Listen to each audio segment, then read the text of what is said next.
CBSE board class 10th और 12th की इस सीरीज में आपका स्वागत है। हम लोग डिस्कशन कर रहे हैं एक क्वेश्चन पेपर का। तो मेरी पिछली वीडियो में मैंने क्वेश्चन शुरू किए थे, जो एमसीक्यूज क्वेश्चन है उनका डिस्कशन शुरू किया था, और हमने ये देखा था कि किस तरह के क्वेश्चंस जो है वो बोर्ड एग्जाम्स में पूछे जा रहे हैं। तो हम हर क्वेश्चन के साथ में उसमें जो इन्वॉल्व कॉन्सेप्ट है उसको भी डिस्कस करने की कोशिश कर रहे हैं। तो हम ये पूरा क्वेश्चन पेपर जब सॉल्व कर रहे होंगे तो अलग अलग कॉन्सेप्ट्स हर क्वेश्चन में जो भी आएंगे, जिस चैप्टर से या जिस यूनिट से, उसको भी हम डिस्कस करते हुए चलेंगे। तो जैसा कि हम देख रहे हैं कि हमारा जो क्वेश्चन पेपर है मैथ्स का, वो 38 क्वेश्चंस इसमें टोटल होते हैं, और इसमें जो फर्स्ट 20 क्वेश्चंस हैं 1 to 20, वो हमारे पास एमसीक्यूज, और इन एमसीक्यूज में भी हमारे पास 18 सीधे एमसीक्यूज हैं और 2 हमारे पास एसर्शन एंड रीजन के क्वेश्चन हैं। तो मेरी पिछली वीडियो में हमने फर्स्ट 10 क्वेश्चंस को डिस्कस किया है। आज हम क्वेश्चन 11 से 20 तक डिस्कस करेंगे। तो क्वेश्चन नंबर 11 से 20 तो एमसीक्यू वाला जो हमारा सेक्शन है, सेक्शन ए, वो आज हमारा कंप्लीट करने की कोशिश करेंगे, और उसके बाद की आने वाली वीडियोस में बाकी के सेक्शंस को हम डिस्कस करेंगे और उसमें जो इन्वॉल्व कॉन्सेप्ट्स हैं उनको भी डिस्कस करेंगे।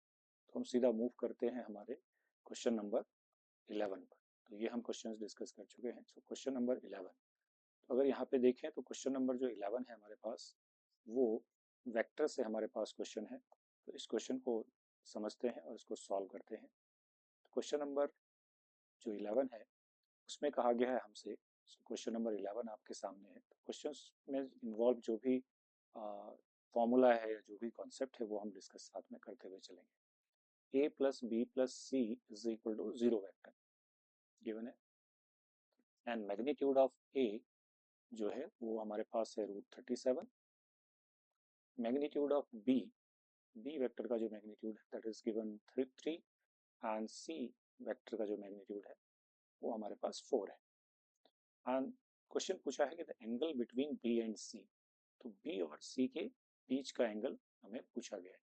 तो अब कैसे इस क्वेश्चन में आगे बढ़ेंगे, क्योंकि बी और सी के बीच का एंगल निकाल लेके हमें बी डॉट सी चाहिए, जो कि हमें देगा magnitude of B and magnitude of C and cos theta, यानी cos of angle between these two vectors.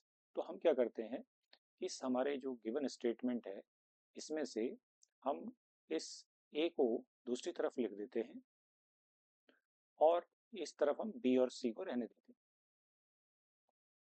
या आप ऐसा समझिए कि मैंने बी प्लस सी को यहीं छोड़ दिया है और ए वेक्टर को नेगेटिव साइन के साथ दूसरी तरफ पहुंचा दिया। तो जब हम स्क्वायरिंग करेंगे इसमें दोनों तरफ,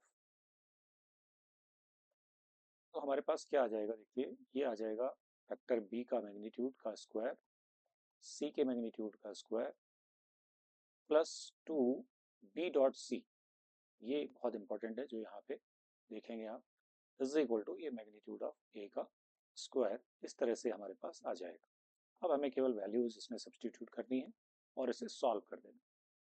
तो हम इसको वैल्यूज सब्सटीट्यूट करके सॉल्व करते हैं। तो b का मैग्नीट्यूड है हमारे पास 3, तो 3 का स्क्वायर 9 हो गया। c का मैग्नीट्यूड हमारे पास 4 है, 4 का स्क्वायर 16 हो गया, प्लस इसको हम लिखेंगे 2 magnitude b magnitude c and cos theta. तो मैग्नीट्यूड ऑफ c लिख लेंगे और यहाँ पे cos थीटा लिखेंगे, इज इक्वल टू a का मैग्नीट्यूड है √37, तो ये 37 हो जाएगा जो कि स्क्वायर हो गया। तो यहाँ से अगर देखें तो हमारे पास आ जाएगा 2 बी सी, दोनों मैग्नीट्यूड है, एंड cos थीटा जो कि हमें एंगल निकालना है दोनों के बीच का, एंड 37 माइनस ये 16 है और ये 9 है यहाँ से, तो ये 25 हमारे पास हो गया। फर्दर इम्प्लाइज 2 बी की वैल्यू आपके पास मैग्नीट्यूड में 3 है, सी का मैग्नीट्यूड 4 है, और cos theta is equal to ये आपके पास आ गया 752 एंड 3 2 1 12। और ये भी देखें तो 4 3 जा 12 2 जा 24 है, तो cos थीटा की जो वैल्यू है इसमें वो हमें मिल जाती है 12 डिवाइडेड बाई 24, दैट इज 1/2। तो 1/2 एंगल cos में कहाँ पर होता है ये आपको देखना होगा। तो 1/2 जो है वो cos 60 की वैल्यू है, दैट इज π/3। तो हमें इस क्वेश्चन में जो ऑप्शन मिलेगा वो सी ऑप्शन करेक्ट मिल जाएगा। तो इसका सी ऑप्शन जो है वो करेक्ट ऑप्शन है। ठीक है, cos साइन में 60 डिग्री √3/2 होता है, और साइन 30 डिग्री 1/2 होता है, कॉस में 60 डिग्री जो है वो 1/2 होता है। इस तरह से आपका ये 11th क्वेश्चन का आंसर हो गया। आगे मूव करते हैं नेक्स्ट क्वेश्चन पर, क्वेश्चन नंबर 12। तो कुछ क्वेश्चन है जो आपको थोड़ा टाइम लेंगे सॉल्यूशन उनका करने में, बट देखेंगे तो कुछ क्वेश्चंस के आंसर आपको जल्दी मिलेंगे। तो यहाँ पे इंटीग्रेटिंग फैक्टर पूछा हुआ है नेक्स्ट क्वेश्चन में। तो integrating factor of the differential equation, तो पहले तो आप देखें कि डिफरेंशियल इक्वेशन कैसे है हमारी। x + 2y³ dy/dx = 2y।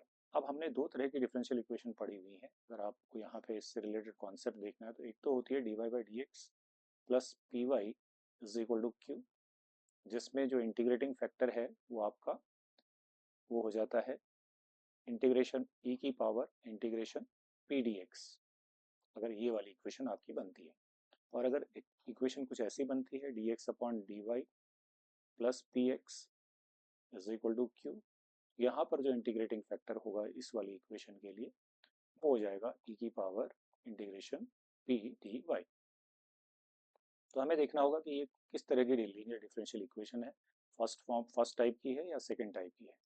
तो अगर ये आप आइडेंटिफाई कर लेंगे तो आसानी से इसका आंसर आप बता पाएंगे। तो अब यहाँ पे देख पा रहे हैं कि अगर हम इसको सिंप्लीफाई करने की कोशिश करें तो ये हमें dy/dx को उस तरफ लेके जाना पड़ेगा, तो वहाँ जाएगा तो ये dx/dy हो जाएगा, और साथ में 2y है वहाँ, = हमारे पास बचेगा x + 2y³। तो ये dx/dy टाइप बनने वाला है। तो इसको हम थोड़ा सिंप्लीफाई कर लेते हैं, 2y से डिवाइड करते हैं इसको। तो इस इक्वेशन को आप चेंज कर लें इसकी फॉर्म। तो ये हो गया हमारे पास dx/dy, 2y से डिवाइड कर रहे हैं, = x/2y प्लस यहाँ पे 2y, आपका जब 2y से आप डिवाइड कर देंगे तो 2 कट जाएगा, एक y कट जाएगा, तो y² बच जाएगा आपके पास। अब इसको आप स्टैंडर्ड फॉर्म में ले आइए, dx/dy प्लस इसको शिफ्ट करेंगे इधर क्योंकि px टाइप होना चाहिए, तो -1/2y इंटू x = y²। तो ये अब आपका यहाँ से p आपको मिल गया, तो p की जो वैल्यू है वो -1/2y है। तो अब आप इंटीग्रेटिंग फैक्टर लिखेंगे तो e⁻p dy, तो यानी e⁻p यानी -1/2 एंड इंटीग्रेशन 1/y dy, ये -1/2 को हम बाहर कर सकते हैं। e⁻−1/2 और 1/y का जो इंटीग्रेशन है वो log y है, तो log हो जाएगा, और इस -1/2 पावर को आप यहाँ डाल दीजिए इस y के ऊपर, तो e⁻log y⁻−1/2। तो e⁻log x होता है, तो y⁻−1/2 आपका इंटीग्रेटिंग फैक्टर हो गया, जिसे हम क्या लिख सकते हैं, इसको हम लिख सकते हैं, इसको देखें आप तो 1/y⁻1/2 लिख सकते हैं और 1/√y लिख सकते हैं। तो हम देखते हैं हमारे ऑप्शंस में 1/√y है, तो वही हमारा ऑप्शन करेक्ट ऑप्शन हो जाएगा। तो 1/√y ये है हमारे पास, तो बी ऑप्शन इसका करेक्ट है। तो ये कॉन्सेप्ट भी देखिए, पूरा एक क्वेश्चन आपको अगर ये आपने ठीक से समझ लिया तो बड़ा क्वेश्चन भी कोई आता है तो हम सॉल्व कर सकते हैं इस कॉन्सेप्ट के बेसिस पर। मूव करते हैं नेक्स्ट क्वेश्चन पे, क्वेश्चन नंबर 13। क्वेश्चन नंबर 13 देखते हैं। ये हमारे पास फिर से एक मैट्रिक्स का क्वेश्चन आ गया। मैट्रिक्स के क्वेश्चन को देखें क्या कह रहा है। इसमें हमें एक मैट्रिक्स गिवन है ए, तो ए मैट्रिक्स हमारे पास क्या 7 0 x 0 7 0 एंड 0 0 y। अब देखिए बहुत ही इंटरेस्टिंग क्वेश्चन है कि इज अ स्केलर मैट्रिक्स, ये जो मैट्रिक्स दिखाई दे रहा है स्केलर है। तो स्केलर मैट्रिक्स की क्या पहचान है, पहले ये पता होना चाहिए। अगर आपको ये मालूम है तो ये क्वेश्चन का आंसर आप जल्दी से दे पाएंगे। तो स्केलर मैट्रिक्स का मतलब होता है इसमें जो डायगोनल एलिमेंट्स होंगे वही केवल प्रेजेंट होंगे, नॉन डायगोनल एलिमेंट्स सारे जीरो हो जाएंगे, और डायगोनल एलिमेंट्स जो है वो सारे सेम होंगे, आर सेम। तो डायगोनल एलिमेंट्स सारे सेम होंगे और नॉन डायगोनल जो एलिमेंट्स हैं non diagonal elements are zero, ये सारे जीरो हो जाए। इसका मतलब ये नॉन डायगोनल है, x तो x को जीरो होना चाहिए, y डायगोनल में है तो y को 7 होना चाहिए क्योंकि बाकी सारे एलिमेंट 7 हैं। तो आपसे पूछा है कि y की पावर x क्या होगा, y की पावर x यानी 7 की पावर 0 इट इज 1। तो ये ऑप्शन आपको जल्दी से मिल जाएगा, ऑप्शन बी इसका करेक्ट ऑप्शन है, इसका आंसर 1। तो ये सिंपल सा कॉन्सेप्ट है, अगर आपको स्केलर मैट्रिक्स का कॉन्सेप्ट क्लियर है so you can easily answer this question. आगे बढ़ते हैं, नेक्स्ट क्वेश्चन पर आते हैं, क्वेश्चन नंबर 14। क्वेश्चन नंबर 14 देखिए, ये फिर एलपी का क्वेश्चन आपके पास है, क्वेश्चन नंबर 14। तो एलपी का जो आपको ऑब्जेक्टिव फंक्शन है z, that is given, z is equal to 18x plus 9y। तो ये सिंपल क्वेश्चन है, आपसे पूछा है कि कॉर्नर पॉइंट्स फिजिबल रीजन के दिए हैं ग्राफिकल रिप्रेजेंटेशन में। तो ये क्या है, 2,72, 15,20 एंड 40,15। तो ऑब्जेक्टिव फंक्शन जो है वो आपसे पूछा है, तो ये पॉइंट्स दिए हैं। तो if z is the objective function then maximum minimum जो भी है, मैक्सिमम सारे पॉइंट्स है तो मैक्सिमम किस पर है ये पूछा है आपसे, और मिनिमम किस पर है ये पूछा है। तो आपको ये वैल्यूज निकालनी पड़ेंगी, तो आप यहाँ इस तरह से लिख लेंगे x और y और आपका z, ये सारी वैल्यूज आप लिखेंगे। x अगर 2 है, y 72 है, पहला पॉइंट। तो जो ऑब्जेक्टिव फंक्शन है उसमें आप वैल्यू डाल दीजिए, 18 इंटू 2 प्लस 9 इंटू 72। इसको कैलकुलेट कर लेंगे तो 36 प्लस 9 टू जा 18 एंड 9 7 जा 63 एंड 64।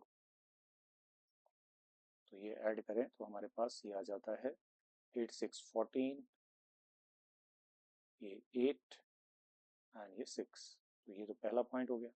दूसरा पॉइंट है 15,20। तो 15,20 पे वैल्यू देख लेते हैं, तो 18 इंटू 15 प्लस 9 इंटू 20, इसकी वैल्यू चेक कर लेते हैं कितना आएगा। तो 18 इंटू 15, तो 18 5 या 90 है, 18 1 जा 18 और 9 2 70 है, प्लस 9 2 जा 18 180 है। तो ये वैल्यू आपकी आ गई 0 8 7 15 2 1 3 4 450 ये आ गया। और तीसरा पॉइंट है आपका 40 एंड 15, इस पर भी देख लेते हैं। तो 80 18 इंटू 40 प्लस 15 इंटू 9, तो ये वैल्यू भी चेक कर लीजिए कितना है, 720 प्लस यहाँ से आप देखें तो 15 9 जा 135। तो ये हो गया 5 एंड 3 2 5 एंड 7 1 8। तो अब आपको मिल गया। तो 6 855 ये है, 450 ये है, 684 ये है, तो 450 मिनिमम है और 855 जो है वो मैक्सिमम है।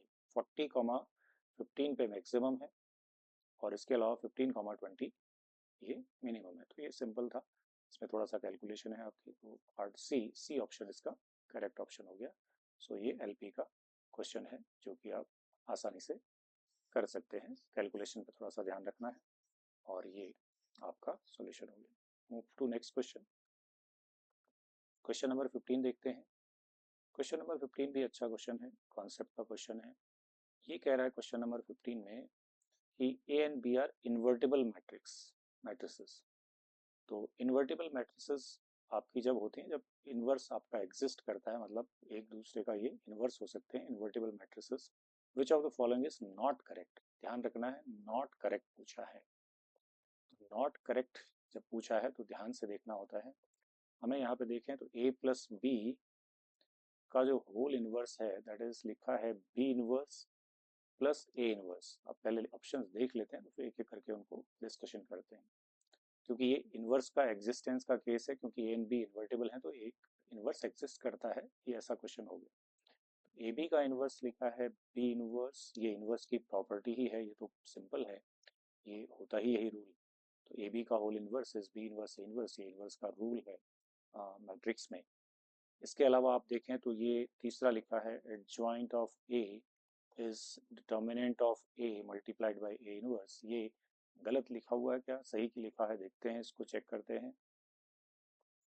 ए इनवर्स अगर निकालें तो adjoint of A divided by determinant of A, ये भी हमने पढ़ा हुआ है, ये भी रूल सही है, तो दिस इज करेक्ट। एंड तीसरा एक लिखा हुआ है कि इस ए का डिटर्मिनेंट ऑफ ए का इनवर्स जो है वो ए इनवर्स का डिटर्मिनेंट है, तो ये चेक कर लेते हैं। तो यहाँ पे मुझे लग रहा है कि यही वाला जो है वो पहला वाला रॉन्ग है, क्योंकि इसको A inverse plus B inverse होना चाहिए। यहाँ अगर आप देखें तो ये 1/a का डिटर्मिनेंट अगर हम देखें तो 1/ डिटर्मिनेंट ऑफ ए हो जाएगा, और ये ए डिटर्मिनेंट का, तो यानी ये भी ठीक है, तो ये भी करेक्ट है। तो केवल ये वाला रॉन्ग है, तो यहाँ पे सही जो होना चाहिए वो A inverse plus B inverse होना चाहिए था, तो this is incorrect. First part इसका वो इनकरेक्ट है, यानी ए ऑप्शन इसका सही ऑप्शन है, क्योंकि नॉट करेक्ट पूछा है तो नॉट करेक्ट वाला यही है, बाकी सारे करेक्ट हैं इसमें जो भी गिवन है हमारे पास। Okay, move to next question. अगला क्वेश्चन देखते हैं। तो ये भी कॉन्सेप्ट का क्वेश्चन था, सारी चीज़ें अगर आपको ठीक से समझ में आती हैं तो आप आसानी से आंसर कर पाएंगे। ओके, क्वेश्चन नंबर 16 अगर देखें, if the feasible reason of linear programming problem with objective function z is equal to, यहाँ पे आपको दिया है objective function ax plus B y, इस तरह से ऑब्जेक्टिव फंक्शन इज बाउंडेड। तो इंपॉर्टेंट चीज़ है यहाँ पे बाउंडेड जो लिखा हुआ है, ये टर्म ध्यान रखना है कि दो तरह के रीजन आपको दिखते हैं, एक तो बाउंडेड और एक अनबाउंडेड। तो जो बाउंडेड रीजन होते हैं उसमें आपको मैक्सिमम और मिनिमम दोनों वैल्यूज मिल सकती हैं, जबकि जो अनबाउंडेड रीजन है, अगर ये अनबाउंडेड आता है तो अनबाउंडेड रीजन में नॉर्मली हमको मिनिमम वैल्यू ही मिलती है, मैक्सिमम नहीं मिल पाती। तो यहाँ पे हम ऑप्शन देखते हैं और फिर आंसर करने की कोशिश करते हैं। It will have only maximum value, तो ओनली मैक्सिमम तो नहीं है। It will only have a minimum value, नहीं।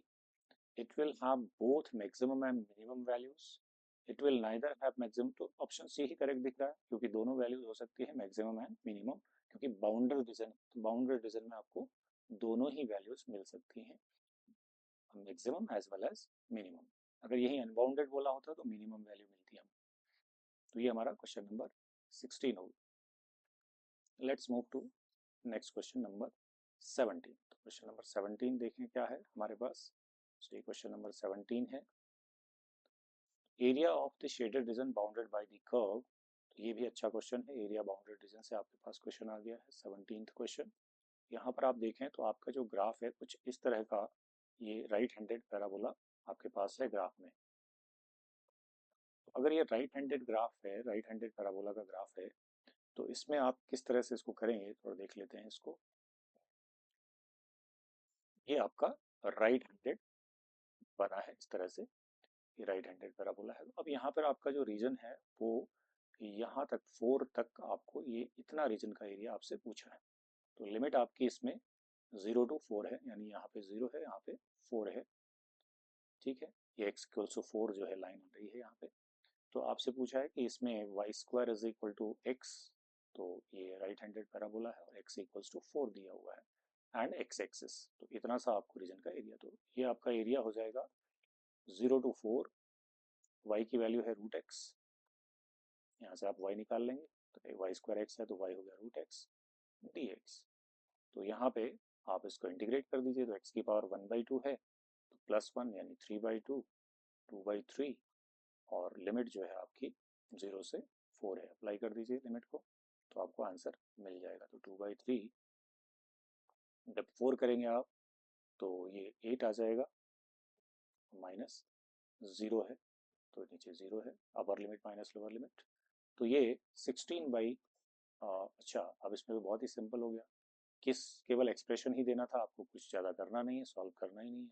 तो एक्सप्रेशन क्या होगा ये पूछ रहा है, 0 to 4 root x d x, twice नहीं करेंगे, ट्वाइस तब करेंगे जब नीचे का रीजन इन्वॉल्व होगा, तो डी ऑप्शन इसका करेक्ट ऑप्शन है। आंसर अगर निकालना होता तो ये 16/3 होता, तो मतलब आपका ये 2 नंबर का और क्वेश्चन भी बन सकता है, या ये बड़ा क्वेश्चन भी आ सकता है, तो इस तरह से आप इसको सॉल्व कर सकते हैं।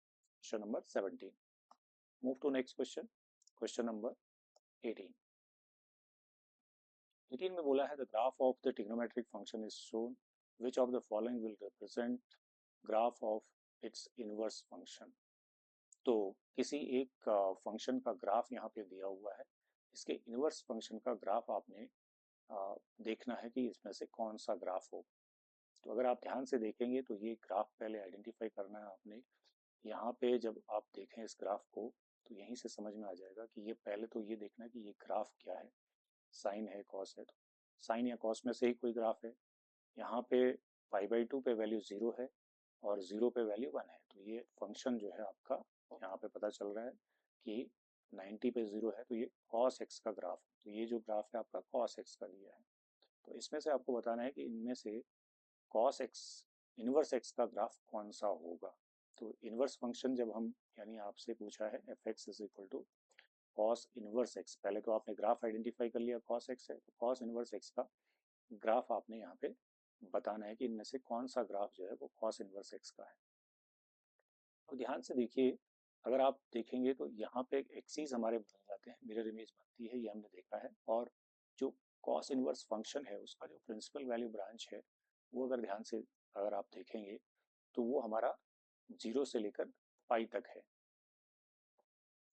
ठीक है, 0 से पाई का जब आप देखेंगे तो ये यहाँ पर आपको दिखेगा 0 से पाई। अब कहाँ जाएगा पहले ये देखो, ये यहाँ पे 1 होता है और यहाँ पे -1 होता है नीचे, और एंगल चलते हैं यहाँ। अब आपके डोमेन आपके इधर आ जाएंगे, ठीक इधर आ जाएंगे, यानी -1 और 1 यहाँ आ जाएंगे और एंगल चले जाएंगे यहाँ पे।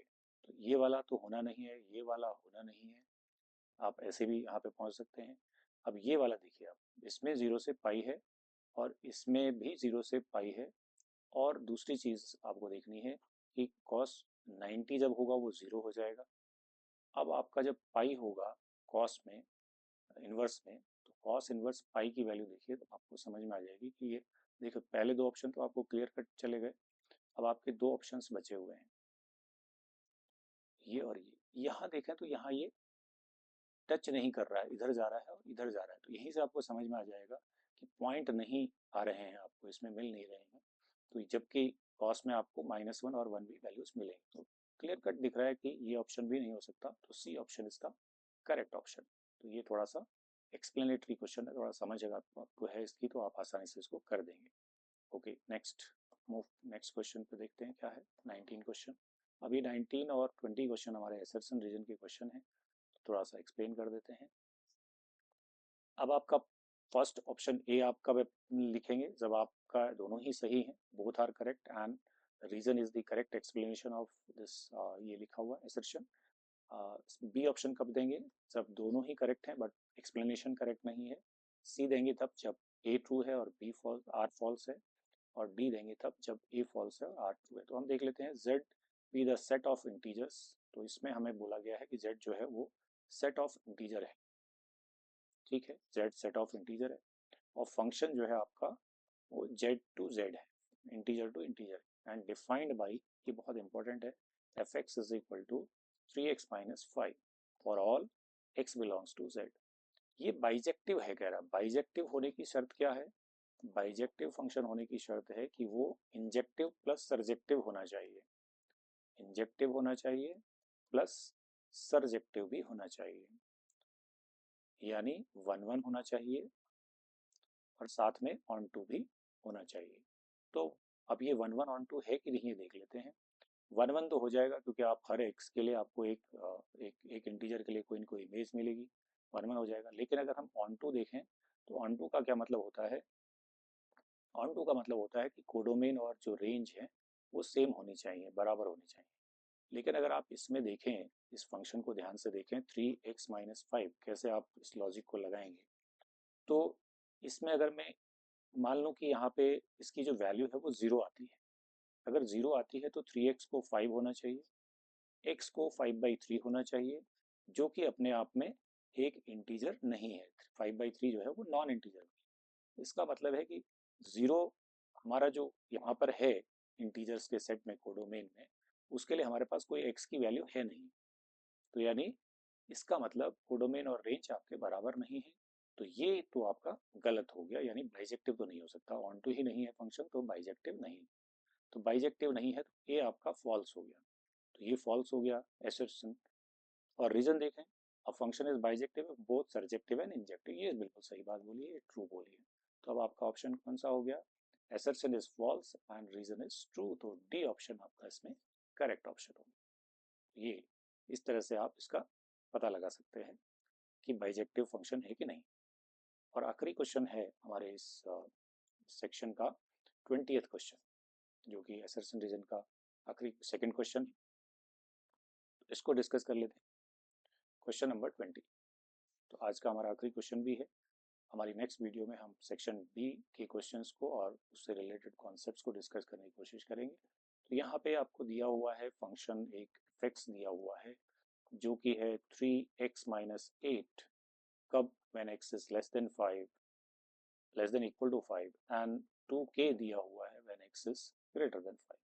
कह रहा इज अ कंटिन्यूस फंक्शन। अगर 5 पे ये कंटिन्यूस होगा तो कंटिन्यूस होने की क्या कंडीशन है कि limit x tends to 5 fx should be equal to f5। Functional value और लिमिटिंग वैल्यू सेम होनी चाहिए। तो यहाँ पे अगर देखें इस हिसाब से तो 5 पे हमारे पास अगर हम देखें तो वैल्यू यहाँ पे डाल दें तो यहाँ पे 3 into 15 minus 8 should be equal to 2k। तो ये सेम होना चाहिए, LHL और RHL भी सेम होना चाहिए। Left hand limit, right hand limit and functional value all are same, तो सारी सेम होती हैं। तो यही यहाँ पे कहा गया। तो ये 45 15 3 45 minus 8 is equal to 2k। तो k की जो वैल्यू है वो आ रही है हमारी यहाँ पे, अगर यहाँ से देखें तो ये 37 डिवाइडेड बाई 2 है, जो कि गलत, 5/2 तो नहीं आ रही है। तो यानी असर्शन तो फॉल्स है इसमें भी। दूसरा आपको बोला है कि for a function f to be continuous at x equals to a, limit x tends to a minus यानी left hand limit and right hand limit should be equal to fa। बिल्कुल सही बात है, ये करेक्ट स्टेटमेंट है, ये false statement है। तो इसका भी हमारे पास डी ऑप्शन ही करेक्ट हो गया। Assertion is false and reason is true. इस तरह से आपका यहाँ पे ये लिखा है ए फॉल्स है और रीजन ट्रू है, तो आपको डी ऑप्शन बताना है। तो इस तरह से आपके ये नेक्स्ट 20 क्वेश्चन जो है आज इस वीडियो में हमने डिस्कस किए हैं। तो आई होप कि इससे रिलेटेड जो भी कॉन्सेप्ट है वो आपको क्लियर हुए होंगे। तो नेक्स्ट वीडियो में हम लोग आगे के क्वेश्चंस को डिस्कस करेंगे और उस जो भी जिस टॉपिक से जिस यूनिट से प्रॉब्लम है उससे रिलेटेड कॉन्सेप्ट को भी समझने की कोशिश करेंगे, ताकि इस तरह के बाकी के क्वेश्चंस में हमको मदद मिल सके। मिलते हैं नेक्स्ट वीडियो में, तब तक के लिए नमस्कार।